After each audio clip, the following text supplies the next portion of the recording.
नमस्कार।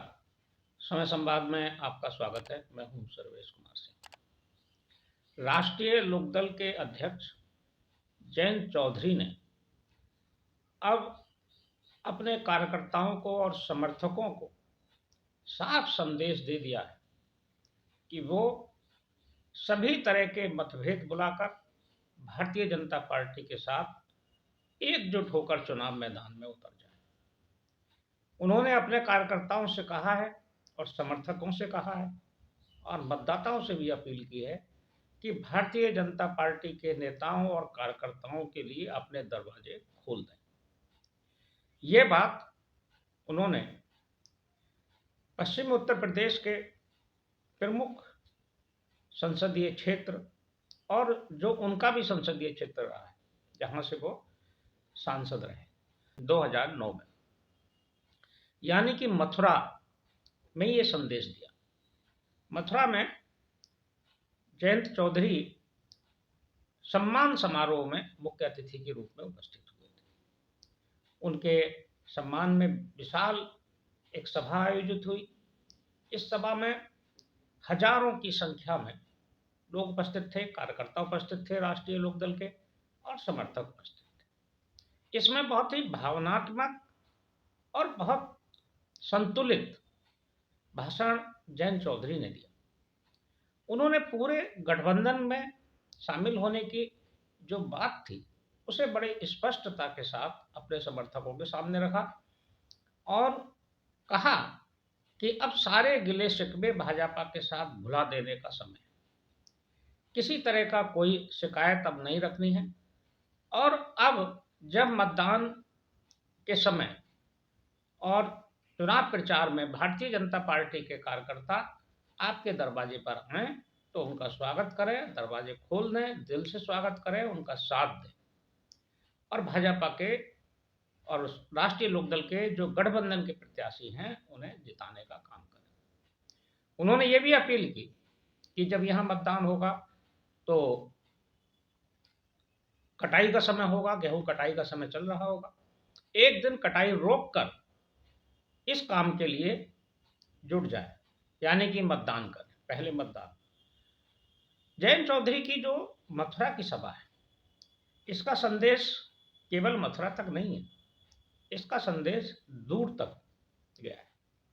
पूरे पश्चिमी उत्तर प्रदेश में इसका संदेश जाएगा और पश्चिम उत्तर प्रदेश ही नहीं, जो पश्चिम उत्तर प्रदेश से लगा हुआ दूसरा राज्य है राजस्थान, जहां जाटों की और राष्ट्रीय लोकदल की कार्यकर्ताओं की संख्या वहां भी काफी है, समर्थक हैं, उनका प्रभाव भी है। और बगल का जो क्षेत्र है भरतपुर जिला राजस्थान का, वो तो जाट बाहुल्य माना जाता है, वहां तो जाटों की स्टेट भी रही है। तो इस क्षेत्र में भी जयंत चौधरी की अपील का असर होगा। पश्चिम उत्तर प्रदेश के समूचे क्षेत्र के लिए जो राष्ट्रीय लोकदल और भाजपा के गठबंधन के प्रत्याशी लड़ रहे हैं, ये संदेश उन सबके लिए है। जयंत चौधरी ने पूरे पश्चिम के लिए ये संदेश जारी किया है। अब हालांकि गठबंधन में राष्ट्रीय लोकदल के 2 प्रत्याशी मैदान में हैं, बागपत और बिजनौर से। बाकी क्षेत्रों में भारतीय जनता पार्टी के प्रत्याशी सब मैदान में उतर रहे हैं या उतर चुके हैं अधिकांश स्थानों पर। ऐसे में जयंत चौधरी ने एक तरह से भाजपा और एनडीए के पक्ष में चुनाव प्रचार शुरू कर दिया है। अगर ये कहा जाए कि जयंत चौधरी ने पहली सभा कर दी है तो अतिशयोक्ति नहीं होगी। उन्होंने एक तरह से एनडीए के प्रत्याशियों को जिताने के लिए मैदान में उतरकर पहली जनसभा संबोधित कर दी मथुरा में। और राष्ट्रीय लोकदल का जो चुनावी अभियान है एनडीए के नेतृत्व में, वो मथुरा से उसका शंखनाद हुआ है।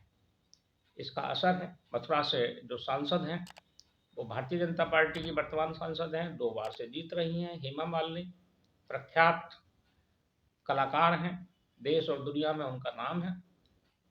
भारतीय जनता पार्टी यहाँ मजबूत स्थिति में है, लेकिन उसके बाद भी राष्ट्रीय लोकदल ने इस सीट पर आकर और जयंत चौधरी ने खुद यहाँ आकर अपने धर्म को निभाया है, क्योंकि उनके समर्थकों की बड़ी संख्या है मथुरा में। मथुरा में जाट वोटों की संख्या बहुत ज्यादा है। वैसे कहा यह जाता है कि मथुरा जाट बाहुल्य क्षेत्र है। तो ऐसे में जयंत चौधरी ने कोई देरी नहीं की मथुरा में आने में, और वो मथुरा में आए और आकर उन्होंने यहाँ संदेश दिया। अब भारतीय जनता पार्टी के नेताओं की भी बारी है कि वो उन क्षेत्रों में जाएं जो विशेष रूप से राष्ट्रीय लोकदल को सीट मिली हुई है, बागपत और बिजनौर। वहां जाकर वो राष्ट्रीय लोकदल के प्रत्याशियों को जिताने के लिए बड़े नेता अपील करें, और उससे जो माहौल बदलेगा तो पश्चिम उत्तर प्रदेश की लगभग सभी सीटों पर भारतीय जनता पार्टी और राष्ट्रीय लोकदल के गठबंधन का पल्ला भारी हो जाएगा। वैसे इस क्षेत्र में जो मुकाबला है इस गठबंधन का, वो इंडिया गठबंधन तो नहीं कहना चाहिए, लेकिन समाजवादी पार्टी के साथ है। सभी सीटों पर समाजवादी पार्टी के प्रत्याशी मुकाबले की स्थिति में हैं। अधिकांश सीटें समाजवादी पार्टी के पास ही हैं। एक या दो सीट कहा जाए इस पूरे पश्चिम क्षेत्र में, वो कांग्रेस के पास है, जिसमें मुख्य रूप से सहारनपुर है और फतेहपुर सीकरी है। बाकी सीटें सब समाजवादी पार्टी ही यहाँ लड़ेगी। समाजवादी पार्टी ने भी प्रत्याशी घोषित कर दिए हैं, भारतीय जनता पार्टी के भी घोषित हो गए हैं। कुछ सीटें ऐसी हैं जिन पर प्रत्याशी घोषित होने बाकी हैं। संभवतः आज उन प्रत्याशियों की घोषणा हो जाएगी। तो राष्ट्रीय लोकदल के इस चुनावी शंखनाद से एक तरह से पूरे पश्चिम में उत्साह का वातावरण है। वैसे भी पश्चिम की 8 सीटों पर मतदान पहले चरण में होना है, इसलिए अब समय भी नहीं है, समय भी कम है पश्चिम की 8 सीटों के लिए। तो मतदान कल से नामांकन भी शुरू हो गए। तो इस पर एक बहुत समय पर उन्होंने ये शुरुआत कर दी है। और जैसा कि छवि है जयंत चौधरी की, बहुत सहज है, बहुत सरल है और बहुत निश्चल मन है उनका। वो बड़ी स्पष्टता के साथ बात करते हैं। कल भी परसों जब वो बोल रहे थे मथुरा में, तो वो बहुत ही बिल्कुल निश्चल मन से बोल रहे थे। उनके मन में राजनीति कम है, स्पष्टता ज़्यादा है, स्पष्टवादिता ज़्यादा है, सहजता ज़्यादा है। दरअसल वो चौधरी चरण सिंह के सच्चे उत्तराधिकारी हैं, और वो उनका सपना पूरा करने के लिए आगे बढ़ रहे हैं। यही उनकी गति रही तो वो उस शिखर को फिर पा सकते हैं जो चौधरी चरण सिंह ने पाया था। यानी कि वो शिखर था कि समूचे उत्तर भारत में राष्ट्रीय लोकदल की पहचान थी। भारतीय जनता पार्टी के साथ गठबंधन अगर लंबा चल गया तो फिर ये स्थिति फिर बन सकती है। वो फिर पूरे समूचे उत्तर भारत में अपना विस्तार कर सकते हैं अपनी पार्टी का। और दूसरी जो खास बात थी चौधरी चरण सिंह की राजनीति की, वो ये थी कि वो केवल जाटों के नेता नहीं थे, वो सर्व समाज के नेता थे।